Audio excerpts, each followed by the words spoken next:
você pode acompanhar Isaías 40, versículo 30 e versículo 31. Os jovens se cansarão e se fatigarão, e os moços certamente cairão. Mas os que esperam no Senhor renovarão as suas forças, subirão com asas como águias, correrão e não se cansarão, caminharão e não se fatigarão. Glória a Deus, aleluia. Querido Senhor, muito obrigado pela leitura da Tua palavra, mas agora nós oramos por nós, pedindo perdão pelos nossos pecados, pedindo, ó Deus amado, a Tua misericórdia sobre a nossa vida, que o Senhor esteja alcançando o coração e a vida de cada um, esteja, Pai amado, renovando cada pessoa aqui nesta noite, cada pessoa que nos acompanha através da live, cada pessoa que assiste, que ouve essa pregação agora, em nome de Jesus, para a glória de Deus, amém. Os irmãos podem se assentar, dando glória a Deus, aleluia, aleluia. Hoje eu quero falar um pouco sobre renovação. Irmãos, só se renova algo que envelheceu, só se renova algo que se gastou, só se renova aquilo que foi deteriorado, que está necessitado e fraco. A vida e o comportamento da águia, no texto que nós lemos aqui nessa noite, nos revelam grandes lições a esse respeito. Não apenas a águia simboliza a majestade, mas ela representa também força, porque ela é extremamente forte. Veja, nessa noite eu quero resgatar alguns ensinamentos, alguns exemplos que a águia, usados por Deus, traz para nós. A águia tem algumas características que se parecem muito com a vida do cristão que está em renovo, do cristão que está buscando a presença de Deus. Por exemplo, a águia, ela quando voa, ela não aceita voar baixo, ela voa alto. O caminho da águia é no céu. Ela não foi feita para viver arrastando nos vales da vida, nas depressões da terra. Deus criou a águia para as alturas. Irmãos, acreditem, há pessoas que vivem num plano inferior, pessoas que voam baixo demais, por isso estão feridas, machucadas, porque não conseguem mais voar para cima. Estão na igreja, mas não se libertam. O coração dividido, quer servir a Deus, mas não quer renunciar o sofrimento. Temos na Bíblia o exemplo de Sansão, que quebrou seus votos, ficou fraco, não foi como a águia e ficou ciscando lixo e ciscando entulho, até que morreu com os pés na lama, como se fosse, não uma águia, como se fosse uma galinha. Irmãos, a águia, ela alça o seu voo, não apenas alto, mas cada vez mais alto. Isso é, o segundo voo da águia é mais alto do que o primeiro, e o terceiro voo da águia é mais alto do que o segundo. O cristão não deve viver sobre altos e baixos. Há irmãos que estão, ora estão animados demais, ora estão desanimados com tudo. inclusive com a igreja. Deus não nos chamou para o fracasso, mas nos chamou para o triunfo. Deus nos chamou para sermos vencedores. E a nossa dinâmica não é 5 passos para frente e 4 para trás, mas é de força em força, é de glória em glória, é sempre para frente, para o alto, em nome de Jesus. Aleluia! Para o alvo que é Cristo. A águia, irmãos, quando voa, ela voa acima da tempestade. Sempre que uma águia vê a tempestade, até as nuvens escuras, os relâmpagos riscando o céu, ela ouve os trovões, ela se agiganta e voa com intrepidez e ganha as alturas para cima da tempestade. Glória a Deus! E ela sobrevoa em perfeita bonança. Eu, quando estava escrevendo isso, eu me lembrei quando adolescente, havia um desenho animado que passava na TV, não sei se passa ainda, um desenho chamado A Família Addams. E sobre o carro deles, eles só andavam debaixo de uma nuvem, debaixo da tempestade. Irmãos, e eles eram monstruosos, e eles nos causavam espanto. Não, a águia não é assim, é insensato vivemos debaixo da tempestade, sofrendo os efeitos catastróficos que nós podemos sentir.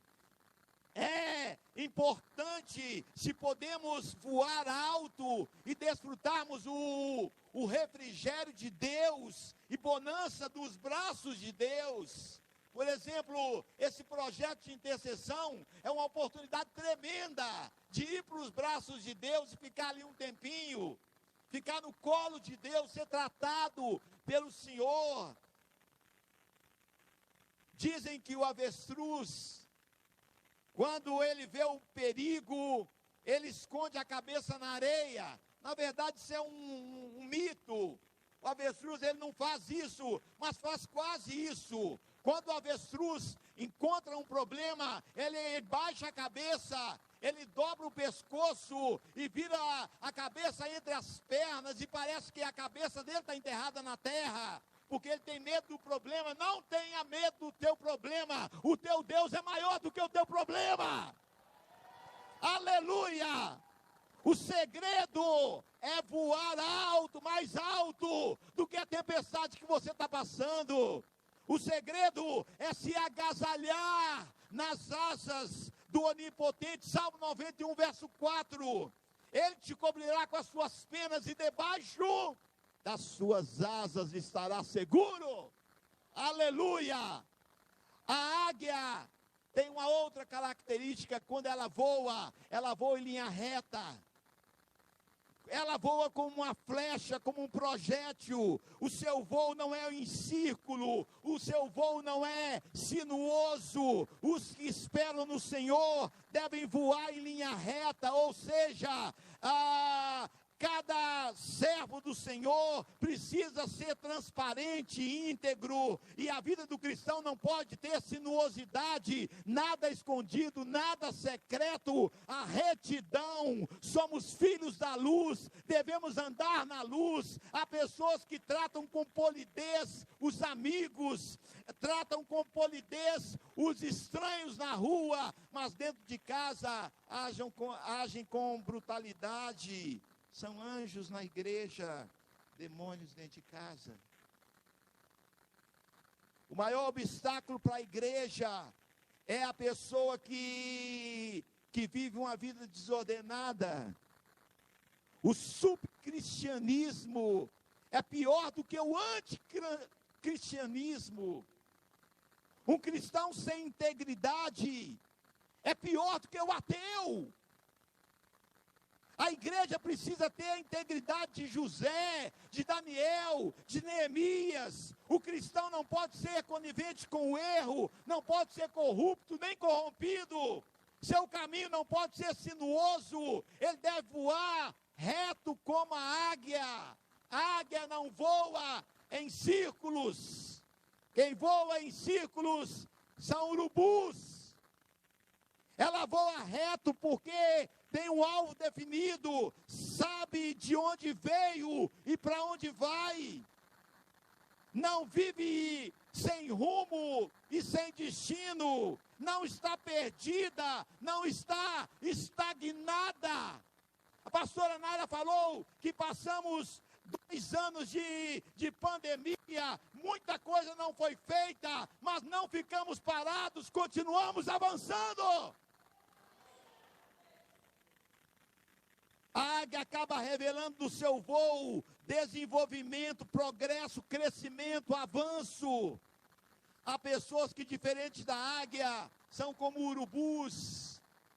O urubu não voa em linha reta, ele não consegue fazer isso, mas ele voa em círculos, isso é, ele voa para lugar nenhum, sem progredir, e quando ele progride é porque ele encontrou algum cadáver, ele encontrou algo podre, algo em decomposição, menos o cadáver da águia, porque não se pode encontrar por aí facilmente o cadáver de uma águia, porque quando a águia sente que está chegando o momento dela partir, ela procura um lugar muito alto, mais alto que ela conseguir, e ali ela se refugia e aguarda pacientemente chegar a hora dela partir. O urubu, pelo contrário, sempre voa em círculo, sobrevoa onde há coisas podres, mau cheiro, coisas estragadas. Devemos tomar esse cuidado para não estarmos voando em círculos. Quem voa em círculos não avança. Assim é a pessoa que não procura crescer, além de estar estagnada, ela começa a se deter nas regiões mal cheirosas. Tem um mau cheiro, é ali que ela quer estar. É nesse grupo que ela quer participar. Sente atração por tudo que é fétido, envolvido com tudo que cheira mal. Diga comigo 2 Coríntios, capítulo 2, versículo 15. A pastora Nara acabou de dizer aqui, somos o bom perfume de Cristo, diz o apóstolo Paulo. Glória a Deus. As pessoas, irmãos, que andam como os urubus, alegram-se com a ruína dos outros, torcem pelo tropeço do próximo, a morte dos outros é a sua vida, são como urubus, quanto pior para os outros, melhor para si. A igreja precisa acordar, trabalhar, crescer, orar, santificar, buscar. Devemos andar para frente, porque na Bíblia somos comparados à águia. A águia, irmãos, voa na dependência do vento. Assim, quando ela galga as maiores alturas, simplesmente ela abre as asas e planando, ela deixa a força, que a força do vento a carregue. Isso é tremendo, porque se queremos atingir as alturas da comunhão com Deus, temos que precisamos da força do vento do Espírito sobre a nossa vida. E é o vento do Espírito que vai nos soprar para as alturas da comunhão com o Senhor. Glória a Deus, não é por força e nem por violência que nós avançamos, mas pelo vento do Espírito de Deus, aleluia, glória a Deus. Amados, a igreja precisa sair da teoria e ir para a prática, ter pressa de ir lá fora, como disse a pastora, lá fora onde estão as almas, não ser como a tartaruga, mas sim como a águia, deve ser impulsionada pelo vento do Espírito impetuoso, que soprou no dia de Pentecoste, para sair das 4 paredes. Precisamos aprender a receber aquele vento poderoso, que soprou no vale dos ossos secos e transformou cadáveres num exército. Há um ditado que diz que lata cheia não faz barulho, mas lata vazia é só encostar que já faz aquele estardalhaço. A espiga cheia, madura, não fica empinada, mas o restolho, o xoxo, o vazio, fica inclinado, fica soberbo. Que Deus nos dê graça de sermos como a águia que voa na força do Espírito Santo. Aleluia! Águia, irmãos, tem visão integral. Ela enxerga em todas as direções, em todos os ângulos, em todas as perspectivas. Enxerga para frente. A águia enxerga só olhar, ela enxerga para os lados e com um leve esforço na cabeça, ela também enxerga para trás, 360 graus. Ninguém pega uma águia desprevenida, porque quando ela está olhando, ela está vendo tudo em volta. A visão da águia é global, ela vê tudo, ela percebe os detalhes e toma a melhor direção. Quando a Bíblia diz que nós somos como a águia, ela tem algo a nos ensinar. Os que esperam no Senhor precisam ter uma visão dilatada. O cristão não pode ter a mente estreita. Nós não podemos enxergar apenas o nosso micro-universo, a nossa micro-existência. Nós devemos ter uma visão integral das coisas, do mundo. O cristão tem a mente de Cristo e deve olhar para a vida como Deus olha. A águia tem um pleno discernimento. A visão é um dos prodígios mais fantásticos que a criação nos deu. Nós temos em nossos olhos, segundo a oftalmologia, mais de 60 milhões de veias encapadas como fios elétricos dentro de cada globo de nossos olhos. Mas e nesse globo existe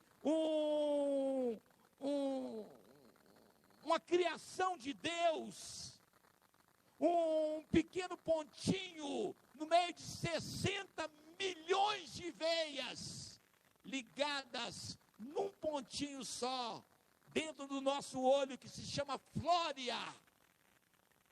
E os cientistas examinando a águia, examinando a flória, chegaram à conclusão que a flória em nossos olhos serve para que eu possa olhar para um todo, mas me focar em algo em especial. E quando os cientistas foram estudar os olhos da águia, descobriram que a águia, em vez de uma flória em cada olho, ela tem 3 flórias em cada olho. Quer dizer, se nós somos como a águia, conforme disse o Senhor aqui, nós temos uma visão maior do que aquelas pessoas que estão lá fora, que não têm uma experiência mais perto com Deus. A águia tem uma flória que é apontada para cima, a outra é apontada para frente e a outra é apontada para baixo. E ela consegue enxergar de forma colossal e estonteante. E esse fato, irmãos, nos traz algumas lições. Primeira lição: nós precisamos ter uma visão clara do alto. Precisamos saber o que o alto tem para nós, para onde que o alto está nos dirigindo, qual que será o nosso próximo passo, qual será a nossa próxima mensagem, qual será o próximo lar que eu vou visitar, qual será a próxima pessoa que eu vou ganhar para Jesus. Nós precisamos, em segundo lugar, ter uma visão nítida da nossa frente. É triste, irmãos, ver como muitos queridos irmãos vivem alienados no mundo. A carne, as emoções da alma. Nós precisamos olhar para frente, nós não podemos ficar estacionados. Infelizmente, pessoas que não se interessam pelos problemas que atingem a humanidade. A vida cristã não é fuga, é enfrentamento. A vida cristã não é colônia de férias, é campo de batalha. É o que falamos aqui hoje na escola bíblica dominical. Vida cristã não é para covardes, mas é para aquele que já renunciou à própria vida. E se amanhã precisar renunciar de novo, renunciaremos de novo. E precisamos estar nas alturas, irmãos, sem ignorarmos os tantos problemas que nós temos pela frente. Jesus é o nosso exemplo. Ele não viveu somente dentro da sinagoga ou dentro do templo, alienado aos problemas do mundo. Ele viveu no meio do povo, tinha cheiro de gente. Ele abraçava crianças, conversava com pecadores, conversava com prostitutas. Seu ministério se deu na rua, na praia, no campo, nos lares. Onde ele estava, o ambiente era profundamente impactado. E eu paro aqui e pergunto, como tem sido o ambiente onde nós chegamos? As pessoas eram tocadas pela palavra que ele falava, pela ação poderosa das suas mãos, pela pregação que ele fazia. Assim viveram os profetas, os apóstolos, e é assim que a igreja deve viver, é assim que a águia deve viver. Lição número 3, nós precisamos ter uma profunda visão também para baixo. A águia, irmãos, por mais longe que ela esteja, lá de cima, ela consegue avistar os seus alvos. Nossa visão de Deus não pode tirar a nossa visão dos vales, onde existem pessoas que estão enfermas. Nossa visão de Deus, nossa visão do arrebatamento, não pode nos tirar a visão de que tem muita gente que precisa subir conosco. Jesus vai te curar, mas é para você curar outras pessoas. Jesus vai te salvar, mas é para você salvar outras pessoas. Aleluia! Irmãos amados, a águia, muita atenção com o que eu vou falar agora. Ela não aceita viver cativa. A águia ama a liberdade. Quem ama a liberdade, diga: eu amo a liberdade. Aleluia! A águia tem intimidade com as alturas, mas ela não sabe viver no cativeiro. Ela não consegue viver na gaiola. Ela morre, mas ela não fica cativa. Ela morre, mas não aceita ser colocada numa gaiola. Você está entendendo o que o Espírito Santo está falando? Não seja cativo. Nem do diabo, nem de uma doença, nem de nada. Porque se o Filho vos libertar, verdadeiramente sereis livres. Aleluia! O cristão não pode viver cativo de medo. Medo do diabo, medo de ninguém. Não pode viver cativo do pecado. Não pode viver cativo da omissão. Não pode viver cativo da ferida. Tem uma outra coisa. A águia é fiel. Uma águia da cabeça branca. Ela vive mais ou menos 30 anos. É a expectativa de vida dela. Mas, diferentemente das aves domésticas, que não observam a lei da relação restrita, a águia durante toda a sua vida só tem um companheiro. Sabe com quantos meses que uma águia sai do ninho? Entre 3 e 4 meses ela já está voando. E ali ela vai encontrar um companheiro ou uma companheira. E vai viver a vida inteira com ele ou com ela. Louvado seja o nome do Senhor. A águia busca também quebrantamento e renovação. A águia, irmãos, quando ela começa a sentir que as suas penas estão ficando velhas, enferrujadas, quando ela começa a sentir que o seu bico já não está tão afiado e forte, quando ela começa a sentir que as suas garras já estão enfraquecendo, ela toma uma medida drástica, quase traumática, eu posso assim dizer. Ela faz algumas coisas. Primeira coisa, ela interrompe as suas atividades, ela para de trabalhar, ela não voa mais, ela para de caçar, ela não se aventura mais, ela fecha a agenda, ela cancela todos os compromissos. Deus não está interessado, irmãos, no nosso ativismo, mas Ele está mais interessado no que somos do que daquilo que nós fazemos. Ativismo sem santidade gera trovões, mas não traz chuva fresca e restauradora. E é aqui que a águia se isola, porque ela entendeu.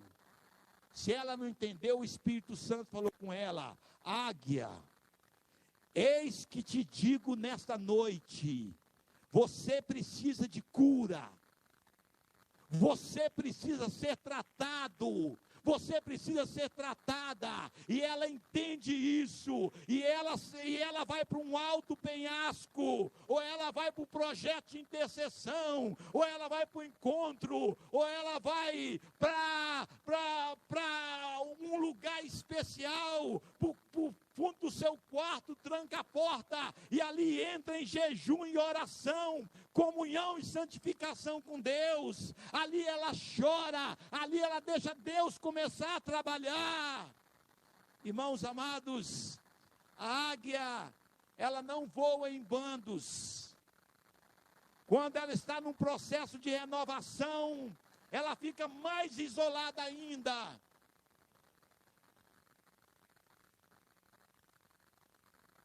Eu não tenho nada contra grupos, nada contra grandes grupos de pessoas, até gosto disso, porque é nessas oportunidades que eu prego a palavra. Ontem no hospital, quando saí, tinha a pessoa que fui visitar, está com a saúde muito debilitada. E quando eu saí, tinha um tanto de pessoas, e eu saí pregando, saí do leito 5, onde eu estava, e eu saí agora eu já não podia andar no segundo andar daquele hospital, porque eu tinha entrado como capelão, e eu tinha apenas um crachá escrito leito 5, grande no meu peito. E então eu só podia visitar o leito 5, mas nada me impedia, eu pensei, de pregar para quem passar por mim, e caminhando comigo, quem passar numa maca, alguém que passar, ou pedir uma informação, alguém que estiver parado conversando.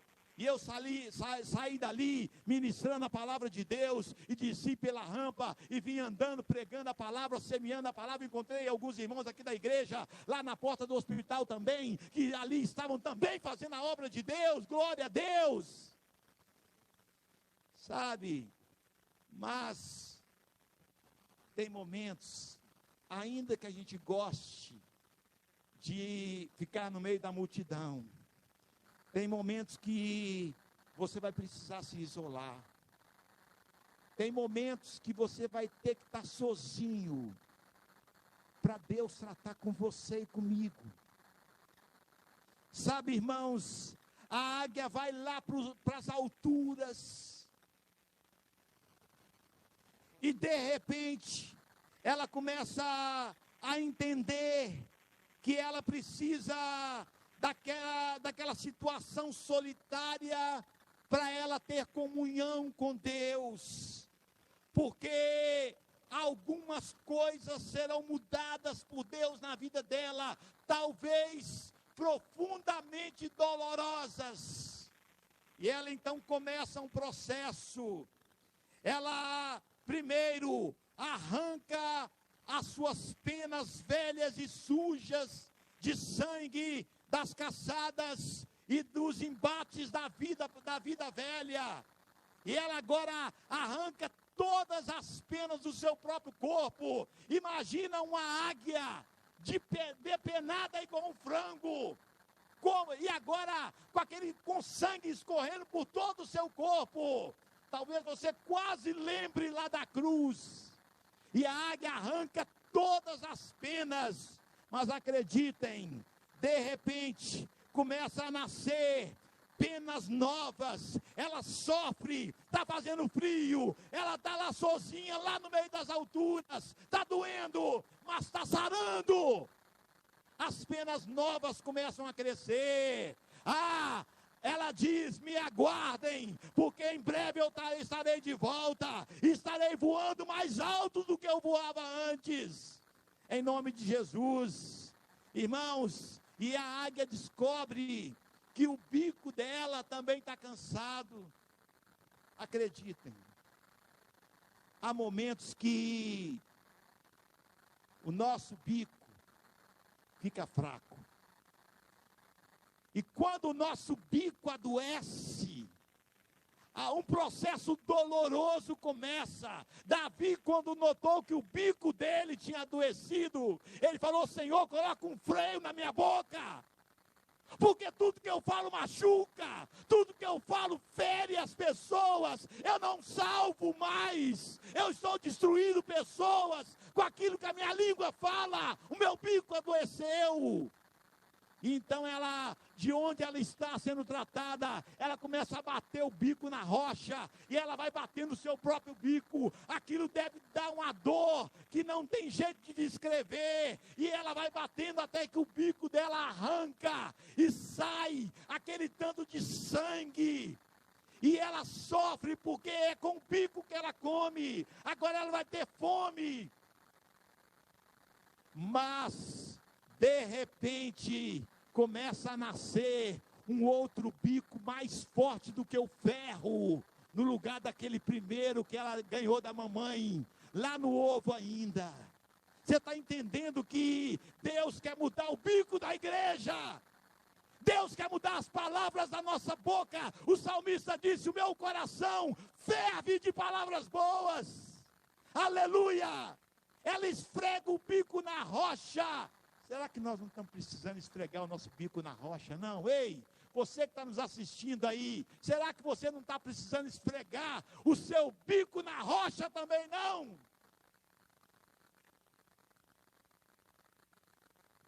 E quando passa esse processo, irmãos, a águia cresce o bico novo, forte como ferro, forte como aço.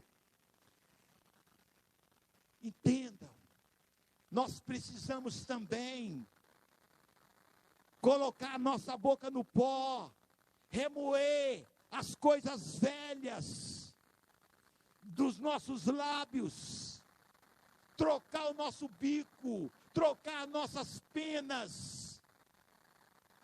A nossa língua deve ser uma fonte para jorrar palavras de vida. As nossas asas devem voar alto. Mas para isso, temos que esfregar o bico na rocha. Notem que não é um trocadilho do pastor Nelson. Esfregar o bico na rocha. Eu vou falar de novo, agora com gestos. Esfregar o bico na rocha. Está entendendo? E é nessa hora que a águia, ela bate, ela olha para as suas garras, e ela descobre que as suas garras não fecham mais. Não, eu estou muito nova, eu não vou morrer aqui. Deus tem um renovo para mim. Você pode dizer isso? Deus tem um renovo para mim.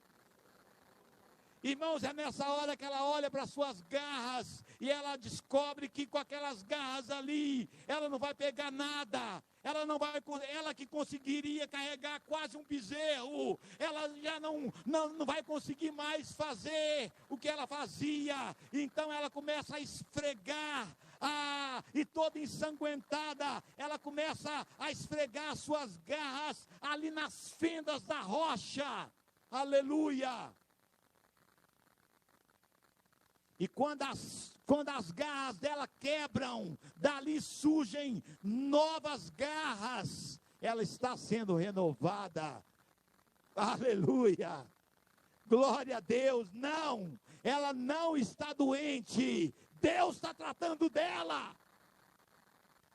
Aleluia! E agora renovada, revitalizada, ela desce das alturas para ela continuar sua vida, suas atividades, seu ministério. Irmãos, a nossa vida é um campo de guerra, e nessa guerra não há tréguas, nem cessar fogo, não existe folga.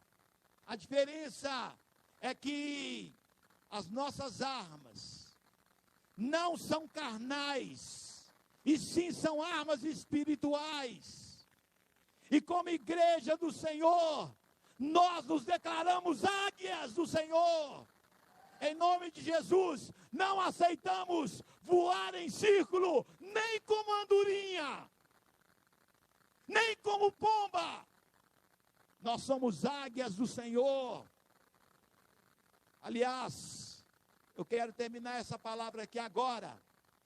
Mas antes eu quero te fazer uma pergunta. A palavra é como uma espada de dois gumes.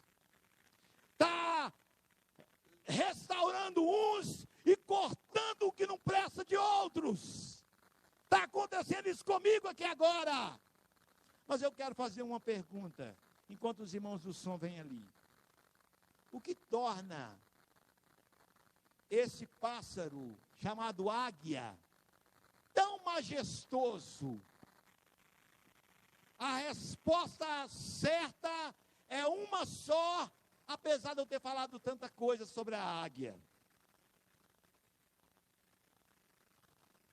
O que torna a águia tão majestosa é que o próprio Deus se comparou a uma águia. Nos 4 evangelhos, no primeiro evangelho, Jesus é comparado a um boi. No segundo, ele é comparado a um leão. No terceiro, ele é comparado a um homem. E no quarto evangelho, Deus é comparado a uma águia. E ele não apenas se compara com uma águia, mas ele diz: os que esperam em mim serão como águias, renovarão as suas forças e subirão com asas tremendas como a minha, serão semelhantes a mim, diz o Senhor. Aleluia! Eu quero dizer para você agora, por favor, não procure renovação em movimentos religiosos, mas inspirar do seu íntimo, de dentro de você. Notou que não veio uma asa nova do céu, embrulhada para presente e chegou para a águia, nasceu dela mesmo, já está dentro de você. O que Deus vai fazer, a palavra que Deus vai te usar para pregar, já está no seu coração. Aleluia! O seu dom já foi dado, já é teu. O seu nome está escrito no livro dos vencedores. Aleluia! Voe para cima como a águia hoje. Habite nas alturas, fica de pé. Habite nas alturas com o Senhor.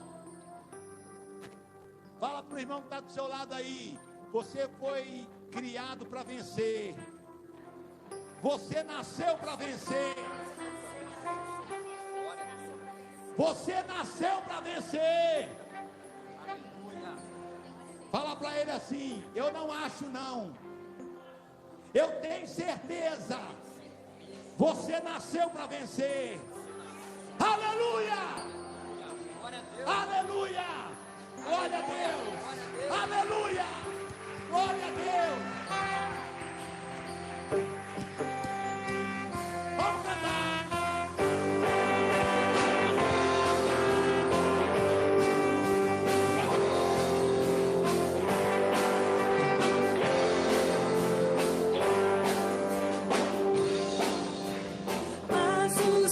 Esperam no Senhor,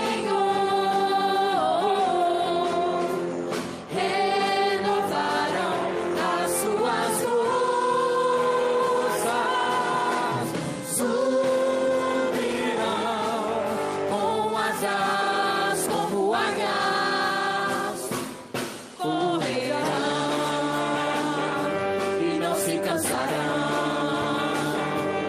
caminharão, não se fatigarão. Mas os que esperam no Senhor renovarão as suas forças,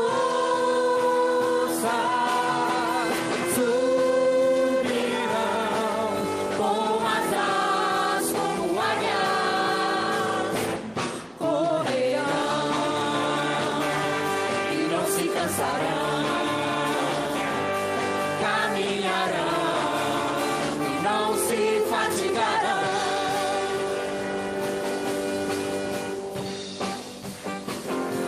Aleluia! Você está pronto para cantar mais uma vez? Oh, Isaías 40, nós vamos declarar isso agora. Oh! Mas os que esperam no Senhor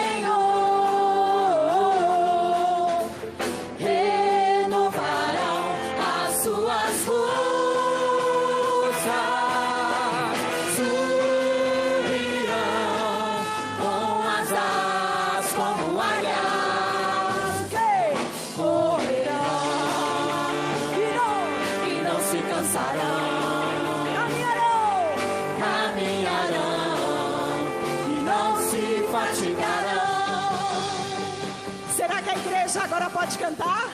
Ó, aleluia! Mais uma vez!